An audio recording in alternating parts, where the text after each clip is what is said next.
This year, one of my biggest goals is to be able to get on the ladder of managing other people's vehicles while I try to work on building my own Turo fleet. Hello everyone, my name is Kaseem.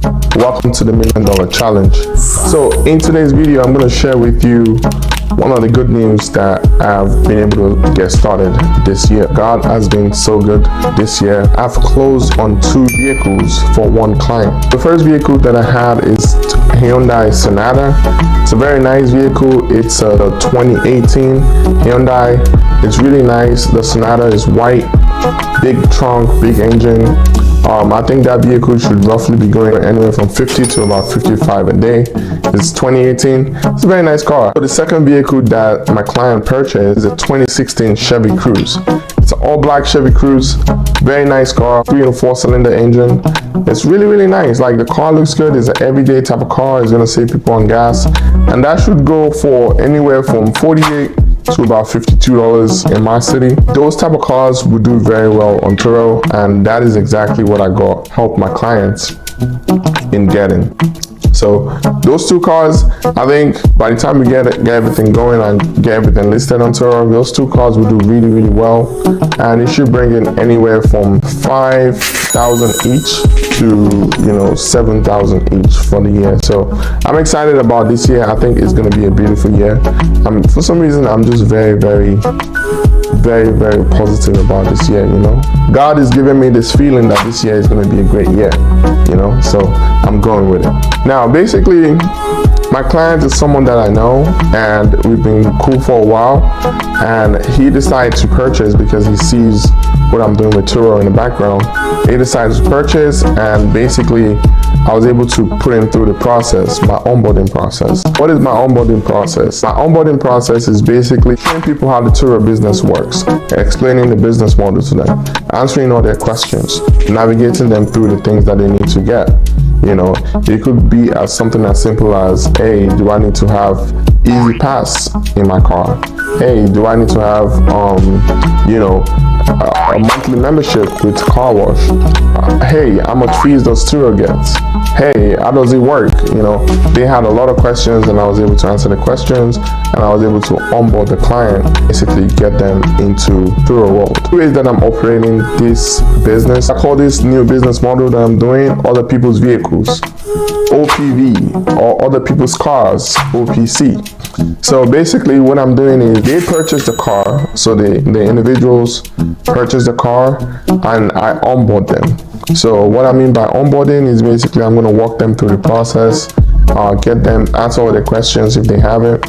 And then basically there's 2 main parts to the business. There's one part of the business which is setup, right? I have to set up the vehicle, take pictures of the vehicle, take videos of the vehicle. If you guys go check out my channel, you'll see just random cars that I'm posting on YouTube.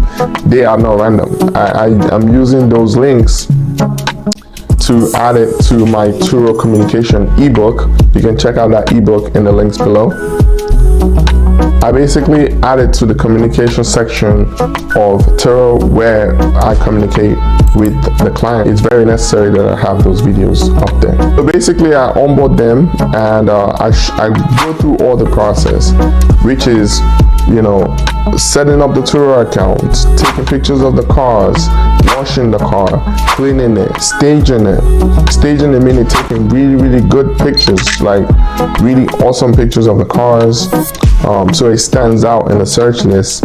Stage your car, just do everything from A to Z that needs to be done in terms of listing the car on the vehicle and completely getting it ready, right? Because if you think about what it takes to put a car on Turo, you got to go through the process of listing it on Turo. Then after that, you got to go through the process of synchronizing it with CarSync, which is the communication side, which is that is what my Turo ebook is all about. You can check out that ebook, or you can also check out this video here. It will help you understand what my ebook is about. So basically, once we go through all that process, once I go through all that process with them, I then go ahead and list a car on the Turo platform.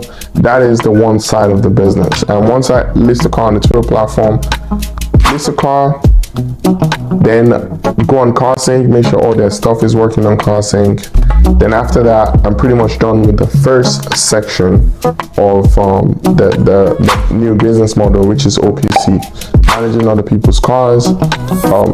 It's split into two parts. One part is onboarding, so that's taking pictures, listing, like I just explained, and then the other part is management, right? Once the car is listed and everything like that, that is one side of the business that's done.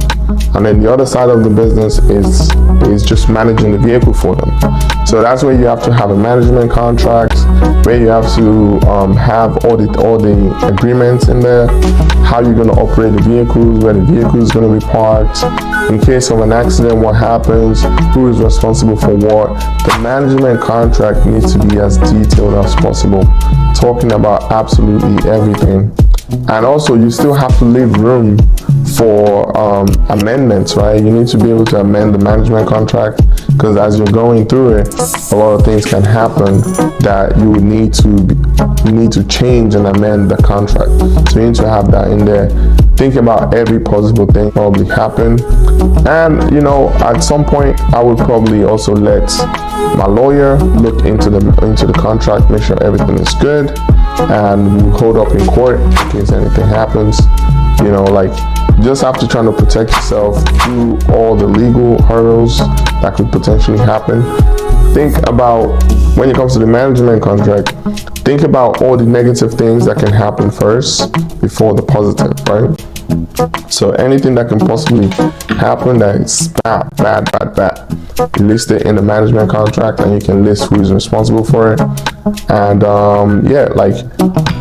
mainly though, my job with the management contract is to explain everything as well, make sure everything is in there, everything that I'm going to be doing, what I'm responsible for, what the owner is responsible for, list everything there. And then once all that stuff is signed and dusted, I have control of the car.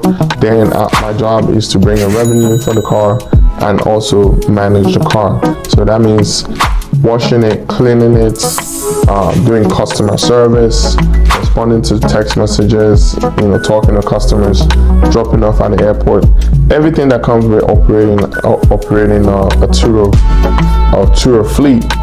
So I'm going to be the one that will be responsible for that. First part, which is the onboarding, that part depending on the car, right? So each car is 500 to 700. So if we look at the management side, the fee for that is about 30 to 35%, depending on how many vehicles you have. The management fee is going to be about 35%, right? The first two cars, 35% of the net profit, right? That is what I'm going to be working with my client with, 35%. And then the goal is, once you get to 3-5 cars, then I'm going to bring that down to 30%, 25%, depending on how easy it is to work with you and how difficult it is, what I have to do and everything like that. So that will determine the percentages, right? The more cars, the lower the percentages. Basically, that's how I'm going to operate it. This journey here is going to be quite exciting. So this is basically what my Turo business model is looking like right now. Okay, so at the very top, I have my own fleet, which is a fleet of 5 vehicles, and then under that I have OPC or OPV, managing, or MPV, managing other people's vehicles, right? That is the bottom part of the business. I have my own on the top, which I have 5 fleets. Right under that, I have managing other people's vehicles. This is where, if you have a vehicle to manage and you don't have the time to manage it and you want me to manage it, and you're in my area, which is the North Carolina area, Raleigh-Durham area, if you want me to manage it, hit me up in a message, or you can contact me through email. I'll leave that in the description below. And I'm ready. Let's work. Basically, right under my fleet is the management fleet, right? I'm going to be managing other people's vehicles, and I'm starting with 2. Who knows what the year is going to end with, right? Maybe it's going to end with 30, maybe it's going to end with 40. Maybe it's going to end with 50, who knows? I'm keeping my hopes up, and I'm going to be working hard and making sure I'm giving my best to all my customers. I have 2 customers now, right? Now that I'm working with other people, I have my main Turo guests that are renting my vehicles, my fleet of 5 vehicles, right? My main Turo guests. And then right under them, I have my clients that I manage their vehicles for. My goal is to make sure everybody's happy, right? I want to make sure every single one of my Turo guests that rent my fleet of vehicles, they're happy and they keep on giving me 5 stars.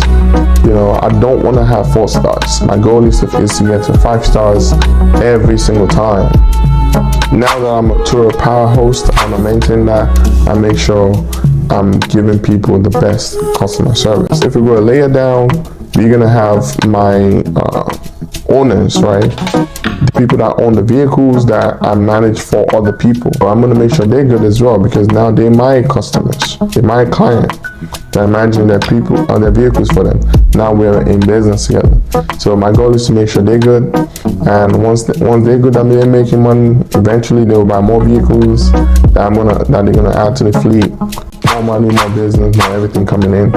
If someone adds like 10 vehicles, that is anywhere from, if we're talking about the onboarding fee, we're talking anywhere from $4,000 to $7,000 if someone had 10 vehicles. And then we're talking about management fee, which is like 35 to 30% on the management side. So this is like a serious business, right? This is like a really, really serious business model. Before I close it up, I just wanted to make a bit of a point to you here. If you don't have the opportunity, or you don't have the credit, or you don't have the money, or you don't have the ability to be able to get into like a business like this, right? This is another business avenue. If you know people that have the money, or people that have the credit, that can buy the vehicle but don't have time, and you have the time, you can manage a vehicle for them and charge them a management fee. You can charge them 30%, you can charge them 35%. You know, this is the going rates when it comes to the gig economy and managing stuff for people, right? You would charge maybe 45% or almost 48%. They take half the money. Lyft does the same thing. Uber Eats does the same thing. DoorDash, all of them, they do the same thing. They charge huge amount of money for people to be able to have their stuff on their platform. They really do. So if you can figure out a way where you can take a little bit of the pie as well to yourself, take a little bit of the pie, you can manage other people's vehicles, and you just take a small percentage from the revenues, and that makes up for your time. You'll be able to save money to be able to maybe buy your own vehicles off of managing other people's vehicles. So the opportunities are endless. Again, we are here in America. This is the United States, right? Everything is here, opportunity is here. Let's make the most of it. Thank you very much for watching. I really do appreciate you for watching. If you like today's content, please give the video a like, give the channel a sub. We're doing a lot of interesting stuff on this channel. I'm going to be talking more about my investment, my stock investment. I've been going on a rant about Turo lately. I'm excited about Turo. So I'm going to be talking a lot more about my investments and everything like that. So it's going to be really, really fun talking about those things. I'm looking forward to it. Thank you very much again for watching. I appreciate you. Until next time, see you later. Love you all. Bye.